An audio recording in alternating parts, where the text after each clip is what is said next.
then shortly after the MVS release, Chiefs informed L'Jarius Sneed that they are prepared to use the franchise tag and are open to consummating a trade if no long-term deal is reached. Sneed is agreeable to the scenario, which gives him a chance to talk with other teams while the Chiefs remain in play for his services for the 2024 season.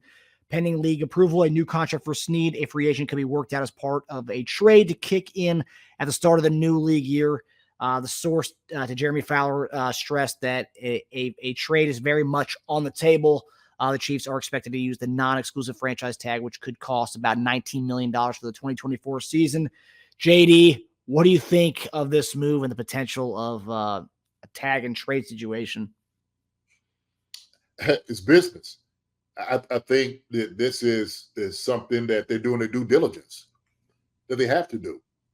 Like you said, if these guys can't come to an agreement, they're like, look, when free agency opens up, you can go and check and see what guys are getting for you and what you're looking at, and you can entertain those things. You really can.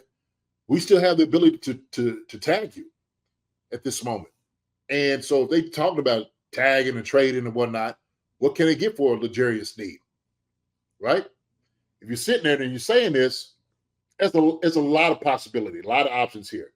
And the reason they have that ability, they have that wiggle, is because of the play from Jalen Watson last year, right? And when you have backups who can do maybe not as much as Sneed, okay, because Sneed's versatility is what makes him incredibly valuable, yep. Right? But almost what he can do, right? Long, lanky corner, okay, long arms, did a great job filling in role. His reserve role, man, he did a good job. So you got, Jalen Watson could come in and they like, look, we could play with this with Sneed, right? But we know he's going to be sought after. That's the thing about it. Sneed is going to be probably one of the top free agency when it hits. Team's going to be wanting him. There's tons of teams that need DBs right now. That secondary sucks in the NFL. You tell was getting burnt everywhere. You could go from team to team who was getting done in. Philly needs somebody, Philly definitely needs corners. So, I mean, I can go to tons of teams that need corners right now. So he's going to be the most coveted guy, as far as the secondary wise, this offseason, and rightfully so. But I think the Chiefs in themselves saying, hey, look, if we're trying to sign Chris Jones and we're trying to work these things out, right? These are the two priorities for us to get done. Chris Jones or L'Jarius Sneed. How can we make this thing work? What can we do to try to keep both of them? And if we lose one, who's the guy that we can lose, right? And try to get something for. And that guy will be L'Jarius Sneed. Okay? It's just that's reality. But Sneed, man, he's pivotal in the things that we do. It's pivotal in the things we do. Chris Jones is more dangerous, is more of a value to us because we don't have anybody on the team that can do anything he can do. No. We don't. No. There's not too many guys in the NFL can do what Chris Jones can do. No. Let's just be honest here. And so L'Jarius Sneed, he's able to do what he's able to do because of Chris Jones, okay, in the pass rush and whatnot and so forth, right? Not taking away from any of his skill. Don't get me wrong with me saying that. It doesn't take away from his skill because L'Jarius Sneed can cover dudes all over the field and do it well. He's gotten significantly better from where he started to where he is now as the most coveted DB out there right now to be in free agency. But Chris Jones is a guy that is hard to replace. It's hard to replace. You're not going to find too many guys out there like Chris Jones. I'm saying it again. Chris Jones is one of those rare talents you're just not going to find everywhere. Yeah. Is it? So, and I think with L'Jarius Sneed, and you kind of touched on it, but the fact that Veach has done, and I see GPIC has kind of commented on that, we draft solid DBs year in and year out. We've hit on a lot of these late round DBs, and obviously McDuffie is his own. I mean, you didn't even mention McDuffie, but McDuffie, first round pick. I mean, he's phenomenal. He stepped up in the Super Bowl too, all year long he did. But you got McDuffie, you got Watson, you got Josh Williams, you got Shamari Connor, who looked fantastic last year. And also, I remember after we drafted him last year, if you looked at his measurables, like his body, his height, his weight, his length, his reach, his wingspan, it was identical to L'Jarius Sneed. I'm not saying he's L'Jarius Sneed, but we obviously, when we were looking at him, he was a prototype. It was like, oh, okay, he's got a lot of Sneed in him. And this year we saw, I mean, he's awesome. Open field tackler. He was laying the wood, especially down the stretch too. And then you also have guys like Najee Johnson, who got hurt towards ACL during training camp last year. But when he got hurt, he was running with the ones on defense, and he was playing a little bit of nickel, playing a little slot corner. He's playing a little bit of everything, and that's a guy we'll be getting back this year. And you talk about just our ability to draft these DBs late in the draft.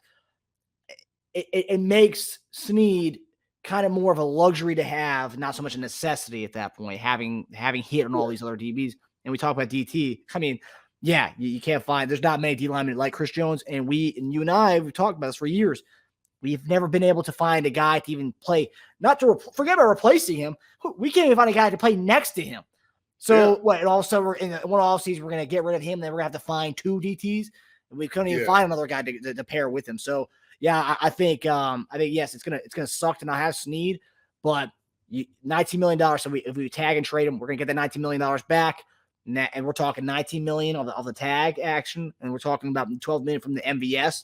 That right there is $31 million that we can have to pay Chris Jones and then continue to find other spots on the team at that point. So yeah, I think it's smart business. If we are going to get some draft picks out of it, and also maybe get another DB, why not? So I've said, look, Trent McDuffie, he's got that locked down over there. We don't have to worry about that side over there at all. Done with. Joshua Williams, Jalen Watson, we know can come in and reserve whatever. They can be starting corners in the NFL. They have an ability. We understand that. I just, like you said, we there's nobody that we have to play right beside Chris Jones. We've been trying to find that guy to play right beside Chris Jones to compliment him. Really. Flatback City said, we ain't paying anywhere. We draft, buy Chris Jones, buy Steve. We ain't drafting somebody to play like Chris Jones. Sorry, Flapjack. Disagree with you. Just we not. They can move on from Chris Jones. I'm not saying it's not impossible, right? You know, because somebody's like, oh, we moved on from Tyreek Hill. Yeah, but Chris Jones is the epitome of like what Patrick Mahomes is on defense. That's what we could move on from Patrick Mahomes, Travis Kelce. We might be able to do without one. So I think Tyreek Hill and L'Jarius Sneed might be more like, you know, comparable to each other as Very opposed similar. to that. Chris Jones, hey man, you could try to go find him. Okay, and you're gonna be looking to high heaven everywhere, under rocks, around tree, everywhere to find a guy like what Chris Jones can do. Let's not forget, I know it's taken us back a year, but go back to the AFC Championship game last year against the Bengals. Sneed got hurt in the first drive of that game. We won that game with the play of Jalen Watson, with the play of Josh Williams, with the play of Brian Cook, with a lot. And those guys are rookies back then. It's a year under their belt. They look even better this year. And then, yeah, they're going to have to play even more of a pivotal role without L'Jarius Sneed if we do end up trading him. But, like, I mean, we've shown that we can do well with the young guys we have at DBs and paying very little to those guys too. So, I mean, it's a formula they've found. Yeah, I mean, look, you get a skilled guy who could run, who could cover. Those things like that is I mean, that's what you want to be able to do.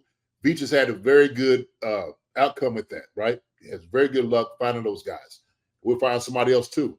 We'll find maybe somewhere a 3rd or 4th, 5th round pick to get a guy in here. You could probably do that, right? Yeah. He's hungry. A lot of it goes into the coaching and whatnot. Now, I heard that, man, DB coach Merrick might be going somewhere. That's really? I think I see that. Man, I don't know. Somebody, man. Merritt? Yeah. I don't know. Oh, interesting. I think I ran across a ticket and somebody said that. That would. Wow, yeah. That's as of 5 hours ago. Apparently, he's emerging as one of the top candidates to be the new DC in San Francisco. That's That's a pretty big step up from DB coach to DC. It's a big step up. It's going to be hard to pass something like that up, man. And based on this conversation we're having right now, based on this conversation alone, that is worthy of potentially being a defensive coordinator. I mean, this guy took late round picks of DBs and made these guys top in the league as far as the secondary. I mean, like, yeah, we didn't get a lot of takeaways, but these guys shut down the best of the best. We talked about it all year long as a reason why we were a top team in the league. So, yeah, well, don't go out there San Fran and lose a lead or something. You get fired. It can't. I know. Yeah, he's the fourth known candidate interviewing for the 49ers DC job. So obviously, I wished him the best because that's a life-changing move to go from a DB coach to a defensive coordinator for one of the best teams in the league. But selfishly, I hope I'd love for him to stay in Kansas City. But obviously, if he gets a DC job, I'll take that and run with it. So, hi everybody, thanks for watching. Subscribe here to get the latest from the show. Also, be sure to check out the best clips from Chief Concerns. And if you prefer to listen to the show, subscribe and follow us on Apple Podcasts, Spotify, and anywhere else you get your podcasts.